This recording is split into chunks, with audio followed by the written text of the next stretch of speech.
Hello and welcome to another ATP Geopolitics video. This is myself, Jonathan MS Pierce, giving you another Ukraine War Update Extra video, giving you the extra tidbits and juicy nuggets to get your teeth into to give you a greater understanding and appreciation of the Ukraine War. Where should we start today? Well, let's have a little look at I've been victim of kind of blurring these terms a little bit. So let's have a look at the terms strategy, operation, and tactics. The three different levels of war. This is from the USAF College of Aerospace Doctrine, Research and Education paper, and just it could be any number of places to get definitions. Modern military theory divides war into strategic, operational, and tactical levels. Okay.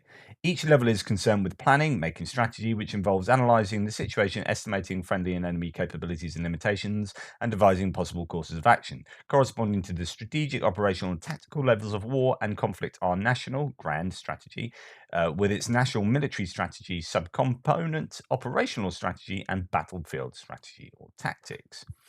Each level is concerned with implementing strategy, which must be re-evaluated constantly and usually on the basis of incomplete information, because warfare is dynamic. Therefore, key to success in war and other conflicts is the ability to adapt rapidly to the changing situation and to exploit transient opportunities rather than strictly adhering to the predetermined course of action. The ability to adapt and exploit requires extraordinary judgment, a feel for the situation, and knowing what to do and how to do it. Exercise of this judgment is the art of war at each level. Okay, what's a strategic level? The strategic level focuses on defining and supporting national policy and relates directly to the outcome of a war or other conflict as a whole. Usually, modern wars and conflicts are won or lost at this level rather than at the operational or tactical levels. So, here, just to pause, you might wonder what the Russian strategy is, and it's won and lost at that level, as according to this. Well, if their strategy was so problematic due to absolutely incorrect information at the beginning, then the whole thing falls apart. And I would argue that strategically Russia just aren't aren't together, aren't with it. They were trying to do something else that failed, and they were thrown into a war they weren't prepared for, and didn't. They don't quite know. Well, maybe they do, but it seems like they don't quite know what winning is, as in what their objectives are. The whole strategy is at the strategic level is just off kilter. And actually, no one, all the way down the chain, no one really knows what the strategy is. And there's this kind of lack of knowledge about what people are fighting for. This is what Strelkov or Gherkin was saying, uh, in criticizing the Russian military by being on a front line and seeing this in the soldiers themselves. So, anyway, strategic level, just to continue. Um, so the strategic level applies to all forms of war and conflict, from military activity short of war through insurgent, conventional, and nuclear warfare. This level involves a strategic concept, plans for preparing all national instruments of power for war or conflict, practical guidance for preparing the armed forces, and leadership of the armed forces to achieve strategic objectives. Determining U.S. national security strategy is the responsibility of the NCA. That's the context here. The armed forces contribute through the chairman of the Joint Chiefs of Staff, especially to the military component of the national security strategy. Okay, brilliant. That's in the context of the US. Operational level. The operational level is concerned with employing military forces in a theatre of war or theatre of operations to obtain an advantage over the enemy and thereby attain strategic goals through the design, organisation, and conduct of campaigns and major operations. I think I've been using operational. I've been using the term strategic when actually I should have been using the term operational quite often. In war, a campaign involves employment of military forces in a series of related military operations to accomplish a common objective in a given time and space. In activities short of war, a campaign consists of a series of related military, economic, and political operations to accomplish a common objective in a given time and space. Commanders should design, orchestrate, and coordinate operations and exploit tactical events to support overall campaign objectives where and when to conduct a campaign is based on objectives, the threat, the limitations imposed by geographical, economic, and cultural environments, as well as the numbers and types of military resources available. Okay, so when we go and look at the map and we start thinking about what's going on in Bakhmut. I talk about, there's the hill around here and there's this and that going on. So that's all at the tactical level. And I guess where I've been then talking about, well, strategically, it's important, if the objective is, getting, I don't know, Donetsk as an oblast under Russian control. Well, actually, that's arguably operational. And strategic is kind of the whole thing. I mean, what's the whole plan? What are they putting towards this? And you can talk about all the ways that Russia can put their efforts towards achieving that overarching objective in terms of their economic strategy and their political and cultural strategy, as well as their sort of military strategy, so on and so forth. And then all these kind of operations in different larger areas will feed into that overall strategy. And then going down to a sort of more micro level here, you have all these different sort of tactics involved in certain battles that will lead to operational success.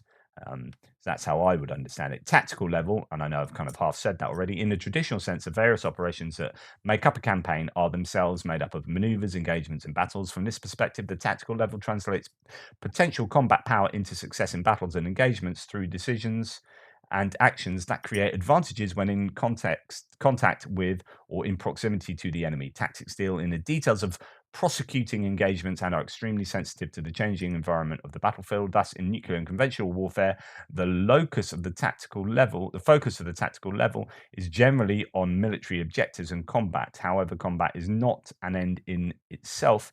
It is the means to achieve goals set at the operational level. And I think, that's basically that. That's what you need to know. Uh, uh, Sun Tzu talked about this in The Art of War.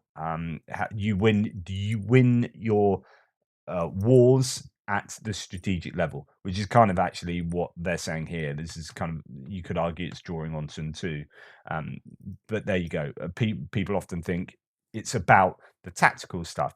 People worry about Bakhmut. Oh my goodness, the Ukrainians are getting they're under the cosh here in Bakhmut. This is all terrible, blah blah blah. But actually, from an operational point of view, they can do tactical withdrawals and fix the forces and do this and do that. And at the end of the day, will the Russians be in a position to have operational success and, to a larger degree, strategic success? Anyway, there you go. I will try and be a little bit more careful with how I use my terms. So often when I say strategic, I probably mean operational, and then there is obviously tactical as well. Okay, moving on and talking about Britain, actually, going to focus for a little bit on the UK. They're considering supplying Ukraine with Challenger 2 tanks to fight Russian forces, main battle tanks. Now, I think what's happened here is Britain have been caught a bit on the fly here. So Macron and Schultz and all these nations, Germany, France, the US, have all said, yeah, we're going to do Bradleys and this and that. And France has said we're going to provide these light tanks, whether you define them as that or not is whatever. And Britain have been like, oh damn, all these guys look really cool, and we're kind of not giving anything at the moment. And there's a couple of reasons being put forward to this. So A, they kind of weren't expecting this, but B, it could arguably be that we've got quite a when I say small, it's a very efficient army and navy and air force. Our armed forces are efficient, which is a polite way of saying they are underfunded. And we've had lots of cuts in recent times. So lots of people are doing the jobs of more than themselves. People don't have the breaks they used to have before going from one sort of posting to another and all this kind of stuff. So, but we also don't have a vast amount of material. So we haven't given as much as we would like to have given, arguably, because actually there isn't that much in the stockpile. So that's one reason we might not have been giving a lot recently. But I think what's going on here is a really healthy international brinkmanship, which is Britain's now looking at these other countries and thinking, oh, they look a bit cool because they're giving X, Y, and Z. And everyone's talking about France, everyone's talking about Germany, everyone's talking about the US. So this has been a great time and this is great. I don't mind this at all.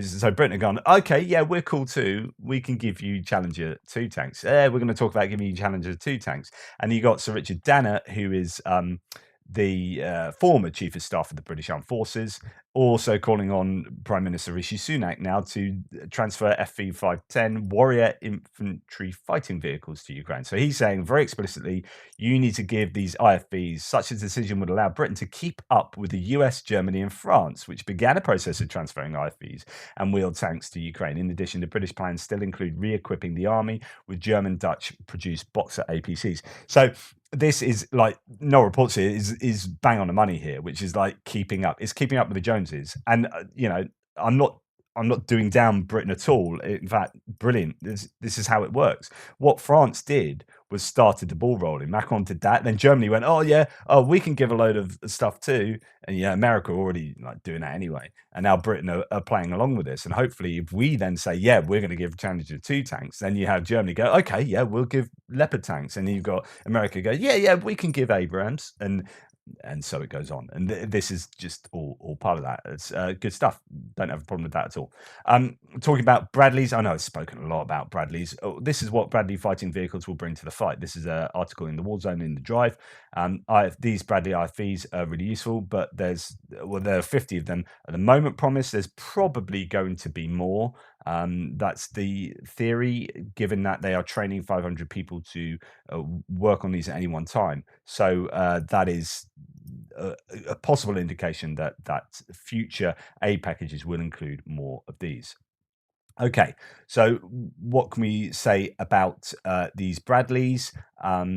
One Bradley expert we spoke with said the firepower, maneuverability, and durability of the Bradley exhibited at 73 Easting, so this is an operation, and during Operation Iraqi Freedom over a decade later, are exactly what Ukraine needs as it contemplates further offensives against a foe that still has a sizable amount of Soviet-era tanks and other armor, as well as more modern vehicles. Despite its successes, after more than 10 months of war, the Ukrainian army is in need of armor of all kinds. So Bradley would help Ukraine move troops safely in high-risk areas while offering a platform with robust anti-tank and anti-troop capabilities, the expert said. So particularly if you've got thermal imaging on board, I talked about this yesterday, stuff like that is going to be super important for the acquisition of enemy targets, and then they've got suitable firepower on board and really good maneuverability to be an effective offensive weapon. So, as I say, the Bradley has proven and would likely prove again to be a dangerous weapon against Soviet-era armor, much like it had during the Battle of 73 Easting, the invasion of Iraq during Operation Iraqi Freedom, as well as against Russia's more modern tanks, said the expert, a veteran Bradley master gunner who spoke on condition of anonymity to discuss the vehicle's attributes. So, while it's unknown at the moment how the Bradleys heading to Ukraine will be outfitted, the M2A3 Bradley fighting vehicle, the second newest variant of the more than 6,000 Bradleys fielded by the US Army since, I think it's the M2, one of the M2 variants, isn't it, that's been given, I think, since 1981. Is a 37.5-ton tracked armored vehicle that can be configured in a variety of ways depending on the need. So we know certainly they've got tow missiles and the a mounted gun as well. So those two options appear to be, because they're giving the ammunition for both of those. So it appears that they're going to be at least those two kind of variants. For the US Army, the Bradley provides cross-country mobility, mounted firepower, communication, surveillance, and protection to mechanized infantry when mounted, and direct support for dismounted troops. It's a crew of 3 and room for 6 or 7 troops. Our expert confirms it can hold 6 comfortably. Its primary weapon is a Bushmaster M242 25mm automatic cannon, and that's what we know they've been given a bunch of ammo for. It's also armored with a 7.62 coaxial machine gun and a dual tube BMG 71 TOW tube launched, optically tracked, wireless guided missile launcher. So these are ones that are guided, but they have to be guided onto the target. But they are really decent anti-tank weapons, as I showed you in a video yesterday. So the Bradley M2A3 variant has a digital command and control system for weapons employment and situational awareness, network connectivity, and the ability to communicate within the Armored Brigade combat team. They also have multiple site sensor systems with the ability for its operators to see during the day and at night, including via a thermal vision system, and do so over extended distances. It can be equipped with explosive reactive armor for extra protection, a configuration we could see in Ukraine. So that is what I was talking about. Really useful if that will be the case, and it almost certainly will be. I would wager. and decent enough engine, so on and so forth. So basically, it's going to be a really useful piece of kit for the Ukrainians to have, and then there's also the Marder as well. It's going to be added to that. They'll have quite a range of IFVs really, and if Britain provides warriors, you could see them on the battlefield as well. Um, so it goes on to talk about how it's pretty useful at taking out tanks. Um, so, the Bradley fighting vehicle performed well during the war, according to the observation of commanders, crew, maintenance personnel of the Army after action reports. It exhibited good reliability, lethality, mobility, and range, and crews perceived the A2 model to have a good survivability. The Army, so I think it's the yeah, A. A2 model that they're getting to have good survivability. The Army reported readiness rates for the Bradley that were generally 90% or higher during the ground war, indicating its high availability to move, shoot, and communicate during combat, and proved to be lethal, as crews reported that its 25mm automatic gun was effective against a variety of targets, and its tube launch and its tow missile system was able to destroy tanks. Crews also said the Bradley was fast, maneuvered well on desert terrain, and exhibited good range. It had high survivability, the A2 particularly model, and was praised for its added engine power and maneuverability. And the crews felt safer with its increased armor protection. And the 25mm gun had a good ability to take out tanks. Excellent. Should be good. Happy days. There you go. Um, Much more to say on that, but I can leave you to read that article. Go and find it out on the drive. I'm going to go back to the Makiivka strike, where the Ukrainians took out somewhere up to 600 killed and wounded Russian, probably mainly mobilized soldiers, billeting. In fact, what I understand now is that, does it say it in this? No. So I believe that those troops were actually watching the Putin's New Year's Eve speech on TV, live on TV. So they're all called into, like, many of them were called into a room to watch it on a big screen, and that's when the HIMARS hit. So that's why it was particularly crowded. They were actually watching the New Year's Eve speech, and I wonder whether there was intelligence to do that or not, or was that just luck? So fantastic details about Makiivka. HIMARS strike below. Full battalion of newly mobilised and trained Mobics has been settled there, which corresponds with a number of troops inside this building. So we saw the building was completely reduced to rubble, and it was a fairly big building, 3 or 4 stories high with basement as well, I think. Soon after that, we got to know similar incidents in Popivka and Svatova, Luhansk, reported by angry local collaborators, and in Chulakivka and Havrilivka Druha in Kherson, as reported by the General Staff, the Ukrainian Armed Forces. In each episode, KIA and WIA numbers were measured in dozens or even hundreds. It turns out our Ukrainian intel is tracking the movement of echelons of Mobics already at the departure station. 60 rail cars of meat and armor, as they say, human beings, then head to Ukraine, where they're settled under 50 to 100 kilometers away from the front line before being sent to positions. Exactly at those moments, Ukrainian forces conduct Gimler's missiles strikes, basically ending the existence of the newly created battalion, which has to regroup before facing an enemy. It will be hard for Russians to act differently. Such incidents still happen again. Russian destiny. So the idea is that when you are bringing huge amounts of mobilized troops, and we're talking about 500,000 going forward, right?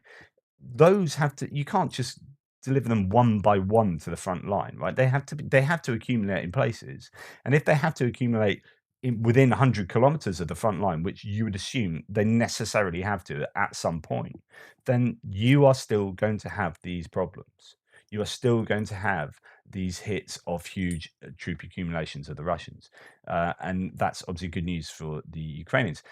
Here's something that's slightly worrying, just in a whole geopolitical, you know, perspective here. So Russia, China, and South Africa are to hold joint naval exercises near Durban. I don't know what would possess South Africa to go, yeah, that's where we want to position ourselves. I guess, well, who knows what is going on behind closed doors and what deals are being done in terms of natural resources and economic connections between China and Russia and South Africa.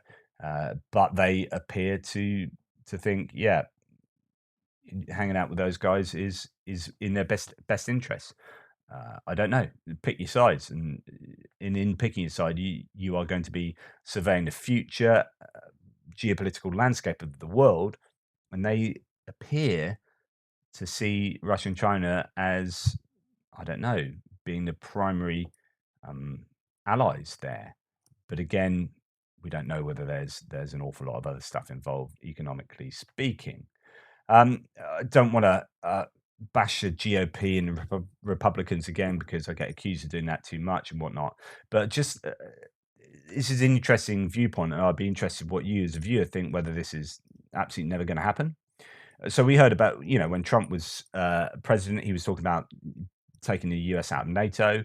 And Phillips O'Brien here says certainly the GOP will regain the presidency at some time, though it's not clear at all that this will be an anti-NATO Trumpite. So it could be your more moderate, more, I don't know, Reaganite sort of Republican. But if for some reason that happens and the US pulls out of NATO, unlikely, then the EU becomes a natural group to organize European defense. So this is like talking about kind of what ifs, these counterfactuals are, yeah, it's probably unlikely to happen, but what if it did happen? And what would the world look like? And how will we organize geopolitically? And what role does the EU then take? And is there now a decent call for like an EU army? As so, when Britain left the EU, the part of the reason some people got upset was the idea that the EU wants an army. That's ridiculous, even though like NATO's got an army and that's not ridiculous. Or the UN, sorry, it's got an army and that's not ridiculous. And there's NATO. There are these other organisations, groups of countries working together to to create armed forces. Somehow the EU was a terrible idea, but you wonder whether there'll be a place for that if America will ever move away from NATO. But then, would that really ever happen? I don't know. Again, I ask you as an open question. It is only a matter of time before the GOP regain the US presidency. And looking at current trends, says Patrick Coleman, within the party, there is every likelihood that they will seek to disengage from NATO. It will fall back on European powers to defend themselves. I'm not really sure Ukraine joining. They say, I guess I'm not really sure about Ukraine joining. But there you go. With an aging and declining population, Europe has become increasingly marginal to American strategic and economic interests. Those interests are increasingly shifting to Asia and the Pacific region. Ukraine will increasingly become an outlier. Russia is also part of the European. It seems to carry on here, but a model and will become increasingly vulnerable to Chinese and Turkish meddling. Now, the thing is that actually the US really will not want to go alone, right? So if it's positioning itself against China, it's going to need Europe. Absolutely, it will need Europe. The powerhouses of Germany, France, Italy, and now countries like Poland, who are becoming really prominent militarily, very much so within Europe. I don't think it would be a case of you know the US and Europe being two kind of separate and unconnected entities. I think there's such a strong partnership that would need to continue in order for America to achieve its long-term strategic goals, as well as Europe as well. Anyway, lots to talk about there. Go at it. Talk about like France, and this is nothing really to do with the war, but some people attack Macron. And recently, he was involved in an interview where he was interviewed by a whole bunch of um, uh, journalists on the autistic spectrum. So France are in shock after discovering this weekend that their president is a human being. Macron's interview by journalists with ASD or autistic spectrum disorder really was compelling viewing. The arrogant technocrat emerges. So this is what Pete, obviously, Sophie Pedder here thought that he was an arrogant technocrat. Emerges by turns as engaging, emotional, self-deprecating, funny, fearful, even gasp, likable. And actually, it is. I've only seen a little clip of this, and I'd love to see it all. There's one with English subtitles here, which here's an extract of Macron being interviewed yesterday by journalists with autistic spectrum, and Alex Taylor says, "Yeah, amazing TV," and it is really Yeah, quite yeah, yeah, delightful. yeah. And actually, Yeah, you know, he gets questioned about, you know, is it right to date your teacher, because he's famous for his partner being uh, older than him and was his teacher, and he's like, you know, he's like, she wasn't really my teacher, she's a theatre teacher, you know, it's not, yeah, and they're taking the mickey out of himself in that respect. But anyway, it's just lovely. It is delightful encounter, and actually he does come across quite likable, but I've only seen a short 1 minute clip.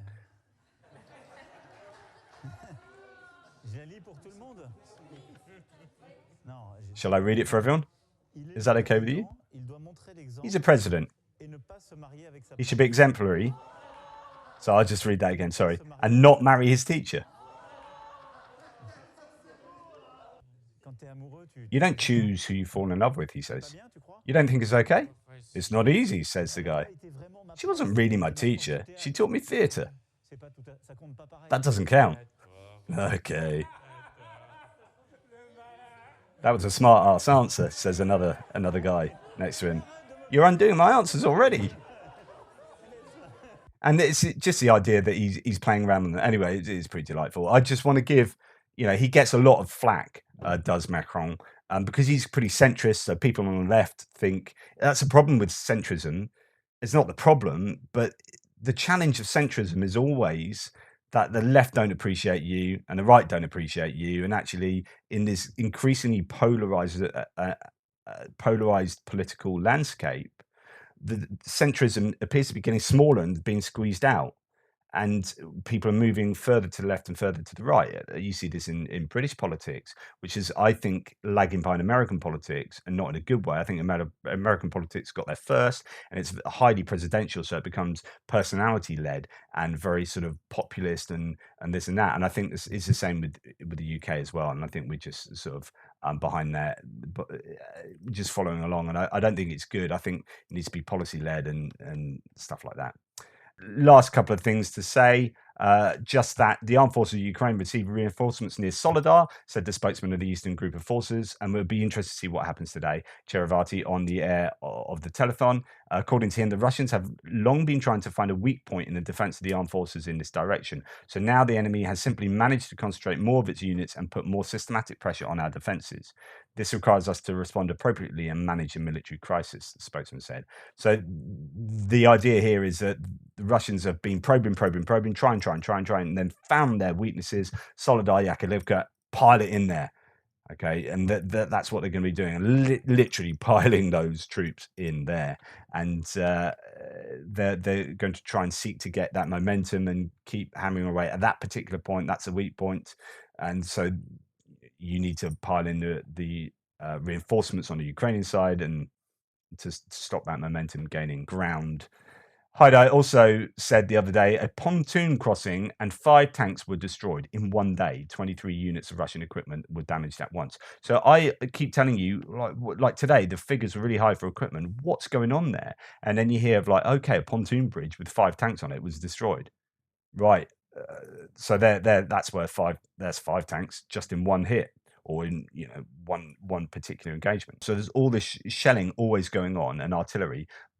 But at the same time, there are also these HIMARS and GIMLRS hits that take out large amounts of, you know, even if they're like stored in a warehouse, as I showed you the Chechen warehouse the other day in Makiivka that had at least 7 utterly destroyed pieces of equipment. That's like one hit, 7 taken out. Here we got 5 tanks taken out. So when I'm reading you 12 tanks have been taken out yesterday. Well, actually 5. Like, what accounts for that? Well, 5 of them were lost in one hit. Of course, propaganda, accuracy, all those caveats.